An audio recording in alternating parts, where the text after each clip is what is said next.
Felizes os que promovem a paz, pois serão chamados filhos de Deus.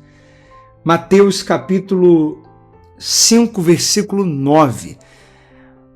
Mais uma vez estamos aqui com o devocional Prioridade, diariamente a partir das 5h50 da manhã, e atualmente nós estamos comentando, explicando, meditando, refletindo juntos nos ensinos profundos que Jesus deu, que ele realizou no Monte das Bem-aventuranças.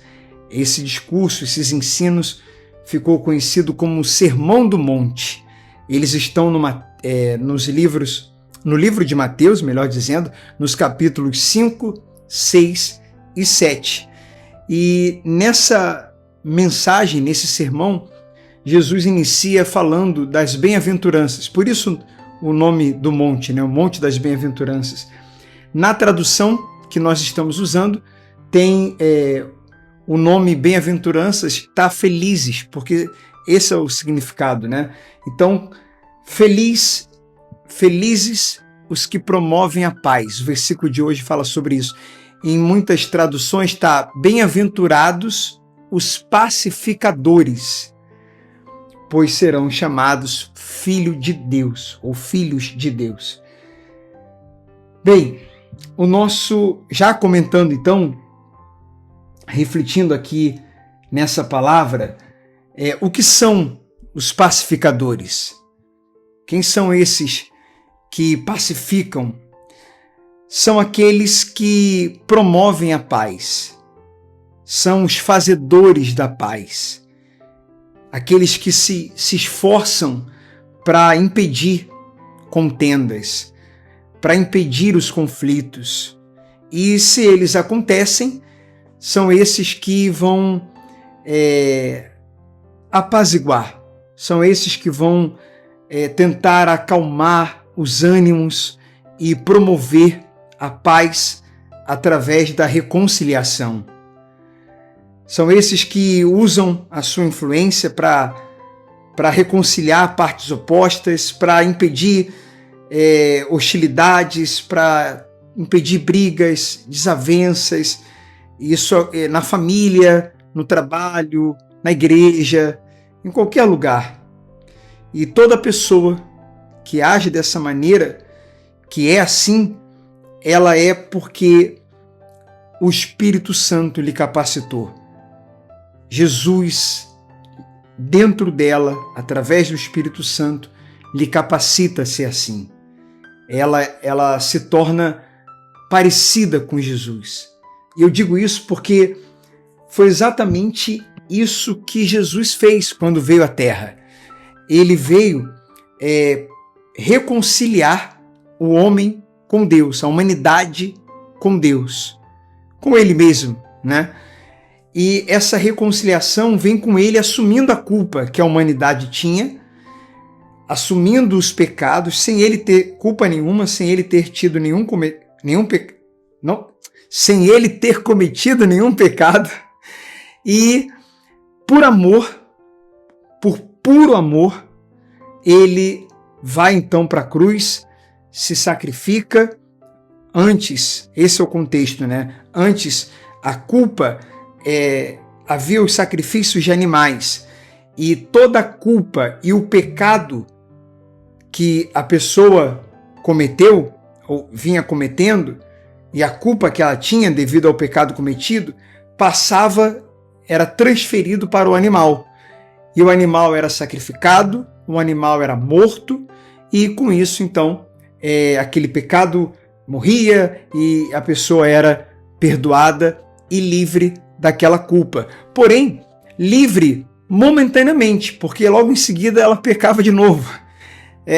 Então, esse ciclo de pecado, onde o ser humano não consegue se dominar, não consegue se controlar, onde o ser humano não consegue dominar essa natureza carnal, humana, que fala mais forte, que é mais forte do que ele, como está escrito, Paulo cita: o bem que eu quero fazer, eu não faço. e o mal que eu não quero fazer, eu acabo fazendo, ele está diante de mim, eu faço. Então, o ser humano vivia assim, antes de Cristo, antes de Jesus vir a esse mundo e ir para a cruz, ressuscitar, subir aos céus e derramar o Espírito Santo. Somente quando uma pessoa se entrega a Cristo e ela recebe o Espírito Santo, ela então tem a capacidade de se dominar. Aquilo que a ciência ou os psicólogos, os coaches, o que muitas pessoas vão chamar de autocontrole, inteligência emocional, a Bíblia já registra, já ensina e chama de domínio próprio. Em algumas versões também chama de autocontrole, como um fruto do Espírito Santo, assim como a paz. Também, na verdade, olha só, é bem interessante isso é muito profundo. Essas bem-aventuranças de Mateus 5, elas vêm todas com o Espírito Santo. É como se viesse tudo num pacote. Claro, a gente precisa desenvolver nossa espiritualidade, manter a comunhão, buscar intimidade com o Espírito Santo, mergulhar nessa comunhão com Ele, para isso ir desenvolvendo, né? Para eu ir desenvolvendo esse fruto. As bem-aventuranças vêm tudo com o Espírito Santo. A mesma coisa são os frutos. A mesma coisa, é um fruto que vai desencadeando em outros. E vem tudo com o Espírito Santo. Amor, bondade, longanimidade, benignidade, mansidão, domínio próprio, e alegria e a paz. A paz, a gente está, o assunto nosso aqui de hoje, é um fruto do Espírito Santo. Então, é através do Evangelho, do Espírito Santo, que o ser humano, nascendo de novo, tendo uma nova natureza, ele consegue ser um pacificador e um promotor da paz. Nós fazemos aquilo que somos. Para eu viver pacificando, promovendo paz, eu preciso me tornar, ser uma pessoa pacificadora. E a gente explicou já como que isso acontece. É através de uma obra do Espírito Santo. Não é com a força do braço, não é a pessoa se esforçando apenas, não é ela tentando. Ela pode ser por conta própria, na força do braço, sem uma ação sobrenatural do Espírito Santo, ela pode ser uma pessoa pacifista. Ela pode tratar como a paz como um modelo ideológico, ela pode ser um militante, ela pode defender a paz, mas não sendo uma pessoa pacificadora. E aí fica uma incoerência daquilo que ela fala, daquilo que ela tem como ideologia, daquilo que ela defende e daquilo que ela é. É por isso que existe muita incoerência. Algumas pessoas vão até chamar isso de hipocrisia. E às vezes, aliás, às vezes não, é exatamente isso. É que eu queria dizer que às vezes a pessoa acaba não fazendo isso porque quer, porque realmente a carne é mais forte do que ela. Mas, enfim, aí caberia a ela então não ficar levantando bandeiras e não ficar querendo ensinar e pregar, e às vezes a pessoa quer dar lição de moral, empurrando uma ideologia ao outro, sendo que ela mesma não pratica aquilo. Então, quando Jesus fala de ser pacificador, é ser transformado mesmo. Não é uma ideologia apenas. Não é algo de fora para dentro, não é algo produzido pela própria pessoa.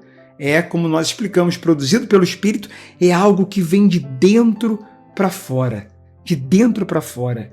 É a paz que Deus nos dá, é a paz que o Espírito Santo nos dá, que independe das circunstâncias. Do lado de fora pode estar uma guerra, pode ter problemas, lutas, situações que não foram resolvidas ainda, enfim, adversidades nas áreas da vida, mas lá dentro, quem tem Jesus, quem tem o Espírito Santo, tem essa paz. A Bíblia vai dizer que essa paz que vem de Jesus, ela excede todo o entendimento. Ou seja, não dá para entender. Nem a mesma pessoa entende. E quem está do lado dela, se alguém chegar Isso acontece constantemente. Uma pessoa chega do lado dela, um amigo, um familiar, fala, cara, vem cá, fulano, Beltrano, ciclano, como é que você consegue manter essa calma? Diz pra mim, como é que você consegue ter essa paz? Como? Aí a pessoa vai dizer, olha, é difícil de entender mesmo, sabe? Porque não tem uma lógica humana. É o Espírito Santo, é Jesus. É Ele agindo em mim, pela busca, pela comunhão, pelo relacionamento que eu tenho com Ele. Não é uma religiosidade, não é uma relação religiosa no sentido humano, no sentido de regras. Como eu disse, não é de fora para dentro, é dentro para fora. Eu tenho buscado, tenho orado, tenho meditado na palavra e Ele tem me dado essa paz aí. Ah, é. Poxa, então você busca também. É assim, a gente fala de Jesus, a melhor forma de falar para uma pessoa de Cristo é com o testemunho, né? É com o comportamento, é quando a gente fala sem falar, né? É quando o exemplo fala mais do que muitas palavras. E aí a gente complementa com a palavra, mas a fala maior, o que grita é o exemplo. Tanto bom quanto ruim. Eles acabam impactando muito mais as pessoas que estão ao nosso redor. Porque as pessoas não dão muito valor às palavras quando elas não coadunam, não estão de acordo com o que é feito, com o que a pessoa é e, consequentemente, com o que ela faz. Se não bate, aí ela não dá ouvidos, não tem peso, a palavra não tem peso. Então, antes da pessoa pensar, para a pessoa poder pacificar, ela primeiro tem que ser pacificada. Ser pacificado para poder ser pacificador. E Jesus é essa pessoa. 1 Coríntios 14, versículo 33, fala que Ele é o autor da paz. Romanos capítulo 15, versículo 33, diz que Ele é o Deus da paz. Tem outras palavras que Ele fala, minha paz eu vos dou. A Bíblia diz também que Ele é o Deus da paz. O Deus da paz em breve esmagará Satanás debaixo dos vossos pés, está escrito. Também tem uma outra passagem que diz que Ele é o príncipe da paz. Tem muitas passagens que falam sobre isso. Então, Jesus é essa paz. A cruz, quando Ele vai para a cruz, é o ápice da paz. É a reconciliação. Se você quiser meditar, anota essa passagem aí, Colossenses capítulo 1. Aí você lê ali o versículo 20. Lê os versículos ali próximo do 20. Rapidinho, você abre aí. Ali mostra que Jesus ele fez a reconciliação, como nós falamos, com os homens. Então a paz não está do lado de fora. Tem gente que ela pensa que vai... Ela pode até ter paz momentânea, né? Eu vou viajar, eu vou beber muito, eu vou curtir, eu vou fazer... Não, você pode até ter essa paz. Vou fumar uma maconha aqui, aí a pessoa fica ali, né? Naquela onda, mas é tudo momentâneo, ilusão, é superficial, é fake, é passageiro. É permanente e eterno só a paz que vem daquele que é eterno, o Senhor Jesus. Isso, pessoal, independente de religião, isso é a Bíblia, sabe? Isso aí é a verdade. E a gente está aqui dizendo a palavra de Deus, né? A verdade. Conhecereis a verdade e a verdade vos libertará. Está escrito, né? E esses são chamados filhos de Deus. Filhos de Deus. Então esse jamais fica falando mal do outro, jamais coloca lenha na fogueira, jamais fica colocando pilha, sabe? Ele, pelo contrário, ele vai procurar sempre reconciliar, seja orando, seja conversando, ele procura explorar o lado positivo, as virtudes. Todo mundo tem virtudes e defeitos, né? Mas ele foca nas virtudes, nas qualidades. E aí se tem duas pessoas brigadas, ele vai chegar para uma, vai falar das qualidades da outra, vai chegar para outra, vai falar das qualidades que a outra tem, para tentar reconciliar. É isso que lhe dá prazer. E a pessoa que é assim e faz isso, ela é reconhecida como filha de Deus, porque é o filho que se parece com o pai. O pai, ele é da paz, ele é reconciliador, seus filhos são assim também. Se não são, é porque falta o pai, falta se tornar filho, falta se entregar de verdade, falta ter o espírito da paz. Vamos orar. Nosso Pai, nosso Deus, em nome de Jesus, mais um ensino profundo do Senhor, que como um sinal de que o que nós estamos dizendo aqui, reproduzindo, é o teu evangelho genuíno, é a tua palavra, que o Senhor dê paz a todos que participam dessa oração. Eu entrego nas tuas mãos cada pessoa, seus respectivos familiares, e essa quinta-feira, tudo que vamos fazer no dia de hoje, entregamos a ti em nome de Jesus. Amém e amém. Siga orando aí, faça a sua própria oração. Como nós estamos ensinando e levando às vezes um pouco mais de tempo, estamos fazendo uma oração mais curta, mais objetiva.